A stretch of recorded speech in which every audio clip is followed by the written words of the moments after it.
வணக்கம் நேயர்களே, விஷன் 9 டிவிக்காக நான் உங்கள் லக்ஷ்மி நாராயணன். இப்போ நம்ம பார்க்கும்போது வார ராசி பலன் 26ஆம் தேதியிலேருந்து 1ஆம் தேதி வரை எப்படி இருக்க போதான்னு பார்க்க போகிறோம்.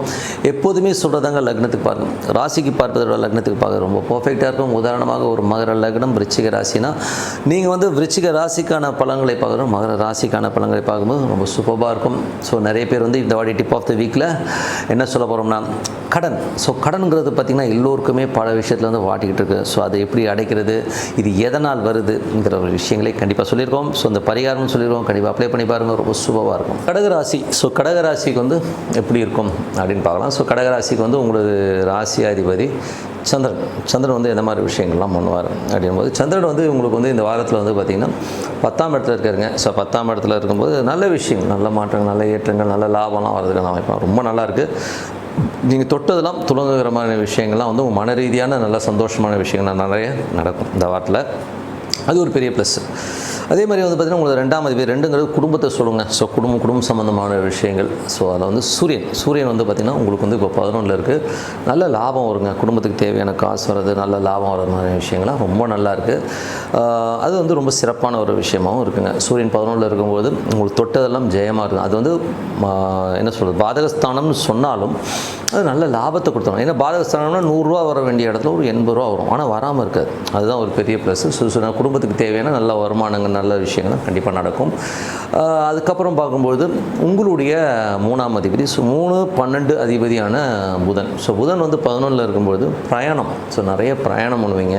பிரயாணத்தால் ஒரு நல்ல லாபம் வரதுக்கான வாய்ப்பு நிறைய இருக்குது. நிறைய அதாவது வெளியூர் பிரயாணத்து மூலியமாக ஒரு டூர் போகிறதுனாலையும் நல்ல லாபங்களும் சந்தோஷம். லாபங்கிறது பணம் மட்டும் இல்லைங்க, நல்ல ஒரு சந்தோஷத்தையும் கொடுக்குறது மாதிரியான விஷயங்களும் நிறைய நடக்கும்.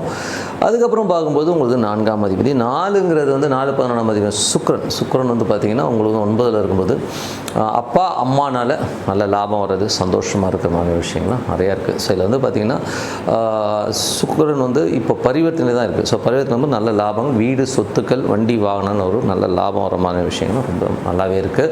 அது ரொம்ப ஹாப்பியஸ்டான ஒரு மூமெண்ட் தான் வச்சுக்கோமே. அதுக்கப்புறம் பார்க்கும்போது உங்களுக்கு 5ஆம் அதிபதி, 5ங்கிறது குழந்தைகளை சொல்லும், பூர்வீகத்தை சொல்லும். செவ்வாய் உங்களுக்கு ராசியிலே இருக்கும்போது குழந்தைகள், இதுவரை குழந்தைங்க மேலே நமக்கு ரொம்ப ஒரு மாதிரி குழந்தைகளோட நடவடிக்கைகளோ, குழந்தை சம்மந்தமான விஷயங்களோ, ஒரு ஸ்ட்ரெஸ்ஸோ, ஒரு டென்ஷனோ மனசில் ஒரு சின்ன ரணமாக கண்டிப்பாக இருக்குங்க. ஸோ அது இந்த பிள்ளை எப்படி பண்ணுதுங்கிற மாதிரி விஷயங்களை கண்டிப்பாக ஏற்படுத்தும். அதே மாதிரி குழந்தைகளுக்கு தேவையான விஷயங்கள் கண்டிப்பாக நடக்கும். ஏன்னா அது புதனுடைய நட்சத்திரத்தில் போகும்போது லாபத்தில் இருக்கும்போது நல்ல லாபங்களையும் நல்ல விஷயங்களையும் தரும். அது கொஞ்சம் அஸ்தங்கமாக இருக்கணும், கொஞ்சம் டிலேடாக நடக்குமே வழியே கண்டிப்பாக நடக்கிறதுக்கான ரொம்ப நல்லா இருக்குது. அதுக்கப்புறம் 6ஆம் அதிபதின்றது 6ங்கிறது வேலையை சொல்லும், கடன் சொல்லும், உங்களது நோயை சொல்லும். ஸோ அந்த 6ஆம் இடங்கிறது அப்போ 6ஆம் அதிபதியான குரு பார்த்திங்கன்னா இப்போ 12ல் இருக்குங்க. ஸோ கொஞ்சம் விரயங்கள், ஸோ வேலையில் கொஞ்சம் அலைச்சல் இருக்கிற மாதிரியான விஷயங்கள் இருக்கும். வழக்கு சம்மந்தமான விஷயங்கள் கொஞ்சம் அலைச்சலையும் ஒரு டென்ஷனையும் கண்டிப்பாக கொடுங்க. ஸோ அதெல்லாம் கொஞ்சம் கவனமாக இருக்கணும். வேலையில் இருக்கிறவங்க கொஞ்சம் கவனமாக இருக்கின்ற காலகட்டங்கள். ஏன்னா நமக்கு நெகட்டிவிட்டி நிறைய தோணும். என்னடா வேலை இது, என் ஹேராக போச்சுன்னு சொல்லிட்டு பேப்பரை போடுறது, எனக்கு தேவையில்லை இது வேலை அப்படின்னு சொல்லிட்டு தூக்கி போடுறது, இந்த மாதிரி விஷயங்கள்லாம் நிறையா இருக்கும். ஸோ அதனால் அந்த மாதிரி விஷயங்களெல்லாம் கொஞ்சம் கேர்ஃபுல்லாக இருந்துருங்க. ஏன்னா இதெல்லாம் ஒரு ஸ்ட்ரெஸ்ஸை ஏற்படுத்துகிற மாதிரி விஷயங்களை கண்டிப்பாக ஏற்படுத்தும். அதுக்கப்புறம் பார்க்கும்போது உங்கள் 7. ஸோ 7ங்கிறது பார்த்திங்கன்னா கடன் சம்மந்தமான விஷயங்கள். இதில் 6ல் முக்கியமான இன்னொரு விஷயமும் இருக்குது.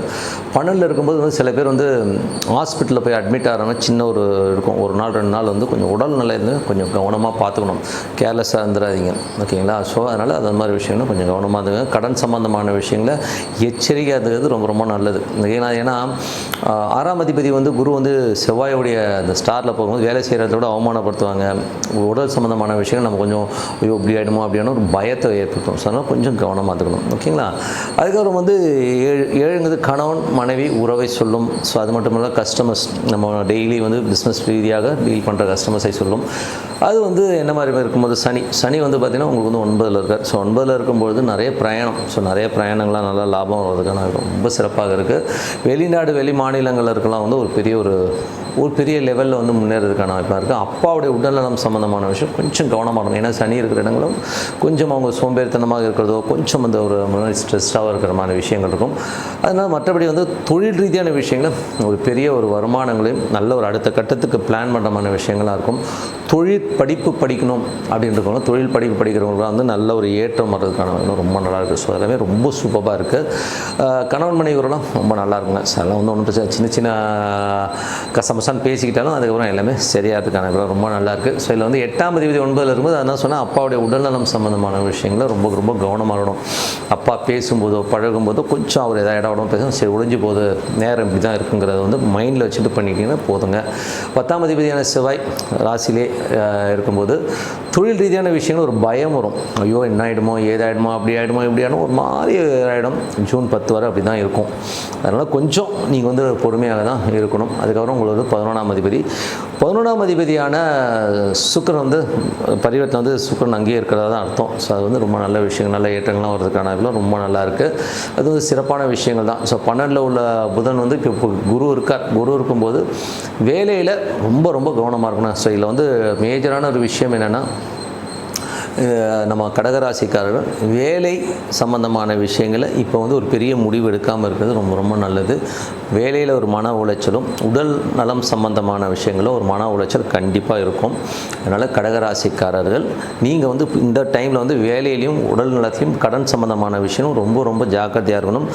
கேர்லெஸ்ஸாவோ ஒரு ஈகோனாலேயோ எந்த தப்பான முடிவும் எடுக்கக்கூடாதுங்கிறது உண்மையான விஷயம். ஸோ அதில் வந்து ரொம்ப கேர்ஃபுல்லாக இருக்கணும். ஓகே, ஸோ இப்போ பார்க்க போகிறது டிப் ஆஃப் த வீக்.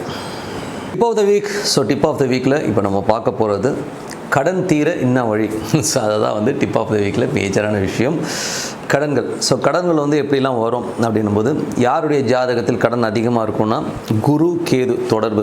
ஒன்று குரு கேது நட்சத்திரத்தில் வருது, குருவும் கேதுவும் ஒன்றா வருது. ஸோ இந்த மாதிரி விஷயங்கள் இருக்கவங்க ஸோ இவங்களுக்கு வந்து ஒன்று கடன் வரும், இல்லைன்னா புத்திர தோஷங்களையும் புத்திரத்தினால் ஒரு டென்ஷனையும் உருவாக்கும். சில பேர் குழந்தை இருக்காது, ட்ரீட்மெண்ட்டாக தான் குழந்தை போகும். அந்த மாதிரி விஷயங்கள்.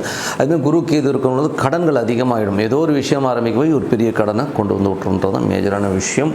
அது மாதிரி இல்லைன்னா ஒரு வழக்குகள்னால ஒரு தலைவலிக்கும். ஸோ இந்த 3 விஷயத்தில் தான் வந்து மேஜராக பாதிக்கப்படும். ஸோ இந்த மாதிரி இருக்கும்போது கடன் தீரணும்னா என்ன பண்ணணும், இந்த மாதிரி வழக்குகள் இந்த மாதிரி டென்ஷன் வந்து வெளியில் வரணும், ஒரு கிளாரிட்டி வரணும்னா குரு கேது இருக்கவங்க பௌர்ணமி சித்தர் வழிபாடுகள் கண்டிப்பாக. அந்த சமாதிகள் போய் உட்காந்து பாருங்கள்.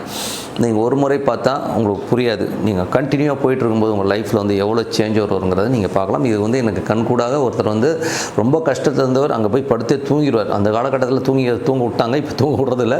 ஸோ அதனால் தூங்கிடுவார். ஸோ காலையில் இருந்து அவர் வந்து லைஃப்பில் வந்து இன்றைக்கி வேறு லெவலில் இருக்கார். ஸோ இது ஒரு உதாரணம். இதுக்கப்புறம் பார்க்கும்போது கடன் எப்போ அடையுங்க எனக்கு வந்து கடன் தீரணும் அப்படின்னா அஸ்வதி நட்சத்திரம் வர அன்னைக்கு, ஓகேங்களா, அஸ்வதி நட்சத்திரம் வர அன்னைக்கு மேஷ லக்னம் வர அந்த டைமில் வந்து நீங்கள் வந்து ஒரு பணத்தை, அதாவது கொஞ்சம் அசல் கொஞ்சம் வட்டி ரெண்டுமே சேர்த்து கொடுத்துட்டிங்கன்னா உங்கள் கடன்கள் ஈஸியாக அடைபடுங்க.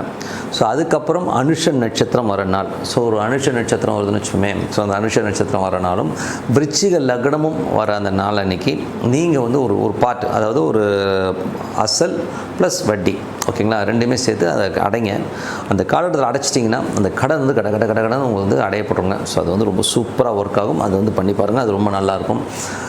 அதுக்கப்புறம் பார்க்கும்போது செவ்வாய்க்கிழமை செவ்வாய் ஓரையில் வந்து ஒரு கடன், அதாவது ஒரு அசல் ப்ளஸ் வட்டி ரெண்டுமே சேர்த்து கட்டிட்டிங்கன்னா அந்த கடன் அடைபடுங்க. ஸோ இதில் வந்து பார்த்திங்கன்னா டாப் 3 ரொம்ப சூப்பராக வேலை செய்யும். குரு கேதுவாக இருக்கட்டும். குரு கேதுனா ஒரு பிறவியில் வர இந்த கர்மா வந்து அழிகிறது. சித்தர் சமாதி வழிபாடு ரொம்ப சூப்பராக இருக்கும். அதே மாதிரி மற்ற அந்த அஸ்வதி நட்சத்திரம் மேஷ லக்னத்தில் போகும்போதும் சரி, அனுஷ நட்சத்திரம் வர காலகட்டத்தில் விருச்சிக லக்னத்துலையும் சரி, இந்த கடனை அடைக்கும் போது பெரிய லெவலில் வந்து அந்த கடன் தீர்ந்து ஒரு ரிலீஃபை கண்டிப்பாக கொடுக்குங்க. அது மட்டும் இல்லாமல் செவ்வாய் கிழமைகளில் வர செவ்வாய் ஓரையில் வந்து நீங்கள் ஒரு கடன் அடைச்சினா அதுவும் வந்து கிளியர் ஆகுங்க. இது கண்டிப்பாக அப்ளை பண்ண பாருங்கள். 100% சூப்பராக ஒர்க் ஆகும். நீங்கள் அப்ளை பண்ணிட்டு இப்போ சொல்லுங்கள், சூப்பராக இருக்கும் சார். உங்களோட விடைபெறுவது உங்கள் லக்ஷ்மி நாராயணன். ஸோ நன்றி, வணக்கம்.